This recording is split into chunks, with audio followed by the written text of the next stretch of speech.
It was 6:47 a.m. on a Monday morning in Banana Island, and all hell had broken loose in the Odenigbo villa. Chuka Odenigbo, 39, billionaire tech mogul and reluctant single dad, stood in the middle of the state-of-the-art kitchen, holding a burnt spatula in one hand and a barely breathing electric kettle in the other. His once crisp white shirt now wore splotches of orange juice, egg yolk, and what looked suspiciously like cocoa powder. A piece of toast sat forgotten in the toaster, now transformed into something that could scratch glass. Amaka, Ansel, breakfast is almost ready, he shouted into the hallway, voice hoarse with desperation. No response. Then thump, thump, thump. A tiny stampede echoed from upstairs, followed by high-pitched bickering. "I told you it's pink day," declared Amaka, 7 years old, dressed in a dramatic tutu, silver tiara already sliding off her curls. "But we wore pink yesterday," her twin brother Ansel retorted, clutching his Batman t-shirt like it was a legal document. "I'm not a girl, I'm a superhero. I'm older by 5 minutes, so I choose," she yelled, hands on hips. "I'm second in command after Daddy." Ansel shouted back, "It's in the family constitution." Chuka stuck his head out of the kitchen, hair standing like confused spaghetti. "We don't have a family constitution. Just sit down and eat." They trudged to the dining table, still grumbling. He served up 2 plates of scrambled eggs, toast, and juice, stepping back like a chef unveiling a Michelin star dish. Amaka took one bite, frowned. "Daddy, is this punishment?" Ansel dramatically spat his bite into a napkin. "This tastes like betrayal." Chuka sank into a chair and sighed. "I built a billion-dollar logistics app and can't make eggs." He stared at the plates like they'd curse him. "This wouldn't happen if you hadn't driven away all the maids."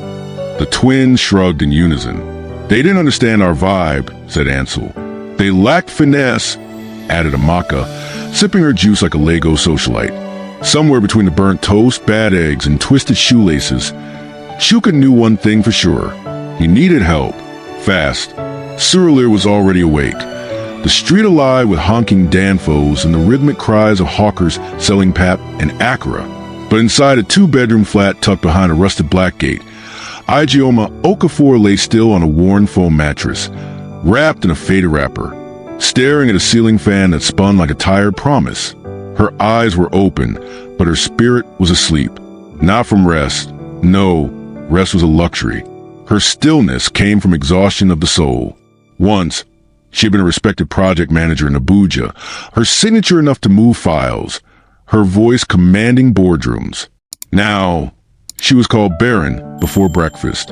Her phone vibrated beside her. The screen lit up, Saad Adeyemi calling. She blinked. "Hello?" her voice croaked. "Babe!" Saada's crisp voice rang through, full of Legos urgency. "Are you still looking for work?" Ijeoma sat up slowly. "Yes, anything to escape this house. My boss in Banana Island is desperate. His twins are feral. They've chewed through 15 maids in 3 years. He needs a miracle, and I thought of you." Ijeoma chuckled, dry. "You thought of me because I used to tame government contractors? I thought of you because you're patient, brilliant with kids, and you don't break easily." Silence hung between them for a second. "Plus," Saad added, "he's willing to pay $500,000 a month." Ijeoma's eyes widened. She sat up straight, like a soldier hearing gunfire. "I'm in." Just then, a voice thundered from the living room. "Ijeoma, come and sweep this place, which all you do is eat my son's food." She sighed. Phone stilled her ear. "Let me call you back. The village committee just summoned me again." "Go with God," Saad whispered. Ijeoma tied her wrapper tighter like battle armor and stepped into the chaos. Mama Desmond sat like a council elder on the sofa, wrapper rolled above her knees, eyes sharp with judgment. She didn't greet. She never did. "Useless housewife," she began. "Even the lizard outside this house is more productive than you." Ijeoma didn't flinch. Not anymore. Because today, she had something Mama Desmond didn't. A way out. The old Enigbo villa in Banana Island had the kind of gate that could make you reconsider your self-esteem. Ijeoma stood in front of it, clutching a slim file to her chest like it was a shield. Her scarf was iron stiff, her shoes wiped clean thrice, and her heart, well, that was another matter. It pounded like a talking drum in her chest. She whispered a short prayer under her breath. Lord, let this not be another disappointment. Let today mark the beginning of something new. The security guard barely glanced at her before ushering her in. Saad had clearly done the groundwork. As she walked into grand reception, the cold air greeted her like a surprise slap. Everything sparkled, glass, marble. Even the chandelier looked like it had been polished with tears of angels. A sharply dressed woman led her to the top floor and knocked on a double-door office suite. Come in, said a deep male voice. The door opened to reveal Chuka Odenigbo, hunched over a MacBook, frowning like someone trying to decode alien language. He didn't look up. Have a seat, he said. Ijeoma sat, knees tightly pressed together. Her palms were damp. So, Chuka said without lifting his eyes, I hear you're good with kids. Yes, sir, she replied, voice clear but gentle. Any degrees? Certifications in childcare? Psychology? Special education? Ijeoma blinked. No, sir, but I raised my younger siblings when our mother passed, and I've been a children's Sunday school teacher for 18 years. I can tell you what calms a toddler faster than paracetamol. That made him look up. His eyes studied her for a beat longer than necessary. Not judgmental. Just curious. Interesting, he muttered, closing the laptop. My twins are not ordinary. They don't trust easily. Or quietly. I'm not looking for quiet, Ijeoma replied. Just a chance. A smirk tugged at the corner of Chuka's lips. Saad speaks highly of you. Let's see how long you last. Salary, 500,000 Nigerian Nairas monthly. You'll receive an official contract later today. You start tomorrow. Ijeoma's mouth dropped slightly. Thank you, sir, she said, standing and nearly knocking her chair backward. As she left the office, her heart swelled, not with fear, but hope. The real storm hadn't started yet, but for the first time in a long time, she was ready. Ijeoma arrived at the Odenigbo villa the next morning at exactly 7 a.m., wearing her best pair of comfortable flats and a scarf tied tight, like she was heading into battle. The mansion doors opened smoothly, almost dramatically, revealing marble floors that reflected the ceiling lights like water. Everything was white, silver, or glass. Intimidating, but she didn't flinch. Not even when Amaka and Ansel sat at the breakfast table, legs crossed, iPads glowing, faces blank. Good morning, Ijeoma said cheerfully. No response. Not a blink. She cleared her throat. I'm on the Ijeoma. I'll be with you from today. Amaka sipped juice without looking up. Ansel scratched his ear and asked the air, Daddy, where's our real nanny? From somewhere upstairs, Chuka yelled, She is your real nanny. Ijeoma smiled. Why don't we start with breakfast? The twins exchanged glances like they had just been challenged to a duel. 15 minutes later, the dining room looked like a failed science experiment. Milk was dripping from the table onto the marble floor. Amaka insisted she was feeding her invisible puppy. Ansel had somehow managed to stash his right shoe inside the freezer and was now accusing Ijeoma of theft. Where's my superhero slipper? He cried. You took it to punish me. Ijeoma, stunned, crouched to look under the fridge, under the couch, even inside the dishwasher. Still nothing. Amaka folded her arms like a judge on a reality show. You're worse than nanny piece, she declared. That one lasted 3 days, Ansel added proudly. Ijeoma took a deep breath. I see. So this is war. From behind the glass staircase, Chuka stood silently, sipping tea, watching, his brow furrowed as he whispered to himself, She won't last a week. But Ijeoma wasn't cracking. Not yet. She calmly wiped up the milk, retrieved the frozen slipper, and called for the children to brush their teeth. Don't forget to brush your tongues, she added cheerfully. They scowled. She smiled wider. Day one ended with Ijeoma sitting on the edge of her bed in the staff quarters, rubbing her temples and praying softly. Lord, please don't let me slap rich people's children. By the third day, Ijeoma had learned several key things. Ansel refused to eat if his cereal wasn't exactly 43.5% milk. Amaka thought rules were for poor people. Their father, Chuka, was very good at disappearing when chaos arrived. But Ijeoma wasn't new to storms. She had raised siblings through poverty, prayed through heartbreak, and lived through her in-laws. These twins, they were just a new flavor challenge. So, on day 4, she woke up early, skipped her morning tea, and devised a plan that would either make or break her entire contract. She crept upstairs while the twins were still asleep. Their room looked like a mini Game of Thrones set. Dragons, glittery shoes, toy weapons, bunny dolls, racing cars, and 2 tablets charging beside a glowing LED night lamp. With precision, she gathered everything. The bunny, the race car, game consoles, iPads, and zipped them into an old blanket like a smug contraband dealer. Then she shoved it all under their bed and calmly walked away. At exactly 3 p.m., the twins burst into the house after school.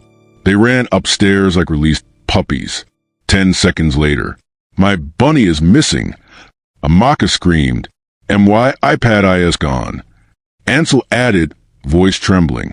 They stormed downstairs like reporters chasing a scandal.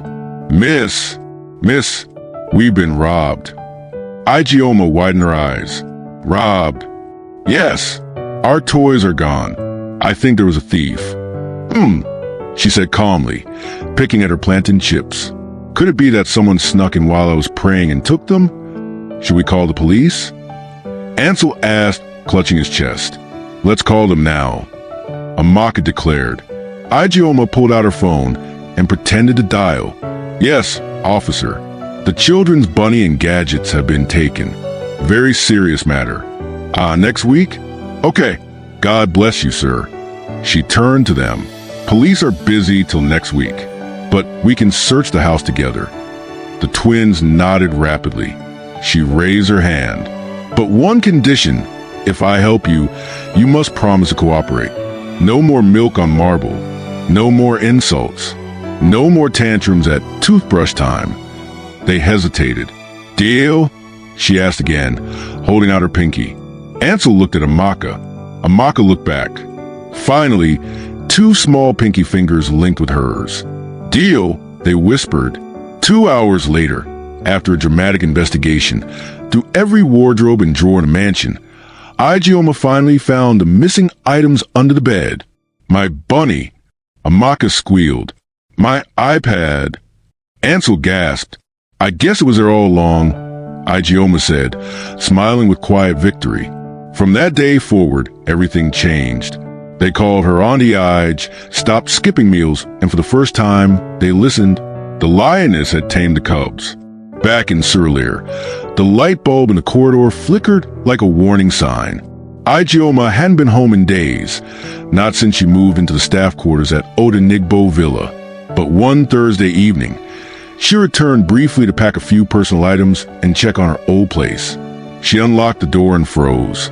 Sitting on her couch, legs crossed, flipping through a fashion magazine, was a woman in bright red lace, hair styled high enough to scratch heaven. She looked up, unimpressed. Before Ijeoma could say a word, Mama Desmond appeared from the hallway, beaming like she just discovered crude oil. "Aha, Ijeoma, you're back. Come and greet your co-wife. I just returned from the village with her." "My what?" Ijeoma asked, stunned. "Your replacement. This one is fresh. Womb still bubbling. You think I'll let my son's destiny die in your dried-up hands?" Ijeoma turned to her husband, Desmond, who had just strolled in, humming, a nylon of suya in hand like a peace offering. He didn't even blink. "You heard, Mama. Either bear it or leave."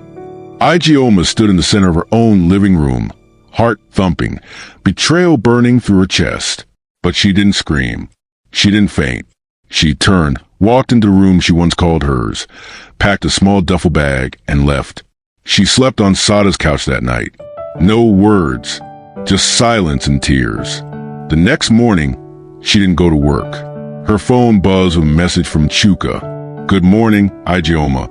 Saad said you're unwell. Let me know if you need anything." She didn't reply. Not yet. 3 days passed. Then one evening, as the sun softened over Lagos and clouds gathered like worried siblings, the doorbell rang. Saad opened the door, and there they were, Amaka and Ansel, dressed in their matching pajamas, clutching a Tupperware of badly made noodles, eyes wide with concern. Behind them stood Chuka, holding a flask and looking more unsure than he ever did in the boardroom. The twins ran into the sitting room. "Miss, are you sick?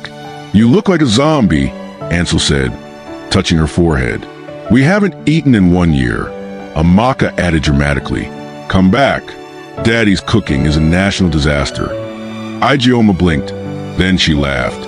A real cracked, soul-deep laugh. Then she hugged them both, so tightly it hurt. In the kitchen, she made real noodles with sausage, egg, and vegetables. The twins devoured it like prisoners who'd escaped a cooking camp. Chuka stood silently by the door and finally spoke. "I heard what happened. I'm sorry." She nodded, eyes soft. Then he said something unexpected. "You can move into the main house. Rent-free. No pressure. Just a chance to rebuild. You've earned it." Ijeoma hesitated. "But what will people say?" He looked at her, voice low. "Let them talk. They're not the ones carrying your pain." And in that moment, Ijeoma knew. Maybe, just maybe, she wasn't a victim anymore. She was starting to look like a woman with a second chance. Ijeoma didn't move in the next morning. She paced out of the sitting room, twisting her fingers, unsure. Moving into a billionaire's home, even with innocent intentions, felt like stepping into a scandal just waiting to happen. But the message Chuka had left behind echoed in her mind. Let them talk. They're not the ones carrying your pain. The truth was, she missed the twins, missed their silly arguments, missed their odd questions like, why do mosquitoes go extinct? Or, do noodles have feelings? But more than that, she missed being needed. 2 days later, her phone beeped. A message from Amaka. Envelope with arrow, Auntie Ige, my bunny is losing weight without you. Please come back. She burst out laughing. Then came another from Ansel. Envelope with arrow, we cleaned our room. Well, a little. Okay, maybe not. But come back and shout at us. We miss your voice. That evening, just before 7 p.m., Chuka's black SUV pulled up in front of Sada's house. He stepped out in jeans and a black tee, nothing flashy, just clean and simple, like a man who didn't need to try hard. Still thinking about it? He asked, arms folded. Ijeoma nodded. It's not an easy yes, sir. I get it, he said, but I promise it's not charity. My kids need you. I need someone who can run that house the way you do. You've brought peace we haven't had since. He didn't finish the sentence. He didn't need to. There was a beat of silence. Then Ijeoma sighed. One condition. Chuka raised a brow. Name it. I don't want pity. I want dignity. He nodded, serious now. You have it, from the first day you walked in. So, she packed her bags. 2 dresses, 1 pair of flats, a Bible, and a weathered photo of her late parents. The next morning, she walked through the Odenigbo gates again. But this time, she wasn't just a help. She was home. Banana Island had never felt so warm. Not in the rich sense, not in marble floors or rooftop jacuzzis, but in the laughter that echoed to the halls of Odenigbo Villa. The twins, once many hurricanes, now argued over who got to help Ijeoma in the kitchen, not who got to hide her slippers. On one occasion, Ansel proudly carried tomatoes while Maka braided Ijeoma's hair with the patience of a small stylist on a mission. They still misbehaved. Oh, absolutely. But now they apologized. They listened, they hugged, and they called her Auntie Ige like it had always been that way. Even Chuka was changing. He still disappeared into his home office for meetings with foreign investors and global partners. But in the evenings, he stayed longer in the kitchen. Not to cook, God forbid, but to sit on a stool, sipping tea and watching Ijeoma stir out bono soup like it was rocket science. They started sharing things. Not romantic things, not yet, but soft moments. Honest ones, like the night he found her on the balcony, staring at the stars. Are you okay? He asked, stepping beside her. She hesitated. Some nights, I wonder if I really escaped, or if I'm just hiding better. He looked at her. You're rebuilding. That's not hiding. She blinked. You think so? I know so. Then they stood in silence, watching the moon like two people too tired to pretend anymore. Sometimes he made jokes that actually made her laugh, like when Ansel walked in wearing his shirt backward and claimed it was rebel fashion. Sometimes she caught him looking at her longer than necessary, but no lines were crossed. Not yet, because this was still about healing. And healing, she had learned, wasn't loud. It was in the clean uniforms, in the shared glances, in a home no longer ruled by grief, in the simple joy of hearing Amaka say, "Today, I made Auntie Ige smile 7 times. That's a new record." It started small. A whispered comment from one of the mansion's drivers. A lingering glance from a nosy neighbor on the estate jogging path. By the time the gossip reached Ikoyi Mom's brunch groups, it had taken on a life of its own. "Have you heard? That billionaire tech guy, the widower? He's living with a nanny. I heard she moved in, and the kids call her Mummy Light. They say she's the reason he's smiling again. She must have jazzed him." Ijeoma heard the whispers. She wasn't blind to the lingering stares or the way Madame Beezy, the nosy neighbor from across the road, slowed her morning walks just to scan the compound. One morning, the twins came running in, breathless. "Auntie Ige," Amaka said seriously. One auntie at the salon said, "Daddy's gonna marry you." Ansel added, "She also said your hair is always too neat to be a real maid." Ijeoma laughed nervously. People talk too much. But when she looked out the window and saw Chuka in the garden, laughing with the gardener, something shifted. It was the way his shoulders relaxed, the way he looked healthier, lighter, the way the kids had begun to mirror his peace. And part of her knew she was the reason. That night, she sat with Chuka on the back veranda. The kids were asleep, and the night air carried a breeze thick with questions. "People are talking," she said quietly. Chuka sipped his tea. "Let them. I don't want your name dragged," she said. "I'm not worried about my name," he replied. "What are you worried about?" she asked, eyes locked on his. He paused, then leaned forward slightly. "I'm worried I'll lose you before I get the courage to say what I feel." Ijeoma's heart skipped. He wasn't smiling. He wasn't joking. He was vulnerable. "I didn't plan this," he said. "But somehow, you became part of our healing. Not just the kids. Me too." The silence between them stretched like thread between two trembling hands. And then, gently, almost cautiously, he reached for her hand. "I know you're still healing, too. I don't expect anything, but I needed to tell you." Ijeoma didn't pull away. She didn't say yes. She just sat there, holding his hand. And for the first time in her life, being seen didn't feel scary. It felt like hope. The sky over Banana Island was unusually pink that Saturday evening, like even heaven had RSVP'd for the event happening at Odenigbo Villa. It was Amaka's birthday, and Chuka had gone all out. Bouncy castles, glitter balloons, a chocolate fountain taller than most adults, and a cake shaped like her beloved bunny, complete with edible ears. But the real surprise was in the decor. It was in a handwritten card placed carefully on Ijeoma's pillow early that morning, in Ansel's blocky handwriting. "Dear Auntie Ige, you're the best thing that happened to us since Puff Puff.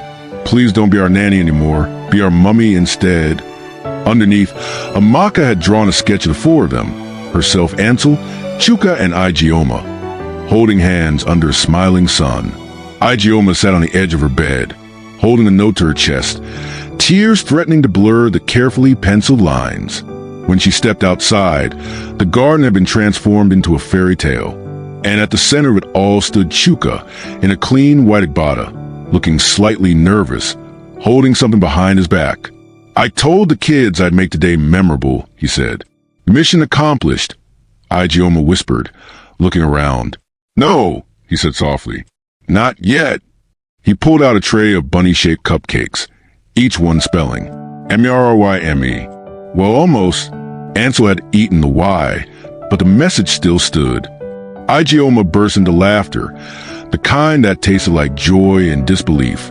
"No rings," she teased. Chuka grinned. "I figured cupcakes are less pressure." He stepped closer. "I don't need fancy vows, Ige. You've already been my partner, my peace, my beginning again." She looked at the twins, now standing beside them with wide eyes and hopeful hearts.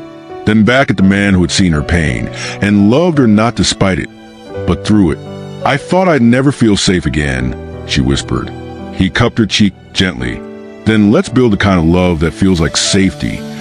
And there, surrounded by glitter, cake crumbs, and squeals of joy, Ijeoma said yes. Not loud, not showy, but certain. The twins cheered, the music played, and somewhere in the background, a nosy neighbor gasped and took a blurry picture. But Ijeoma didn't care. She was finally where she belonged, not in a palace, not in a pity party, but in a home, with love, laughter, and a bunny-shaped cupcake.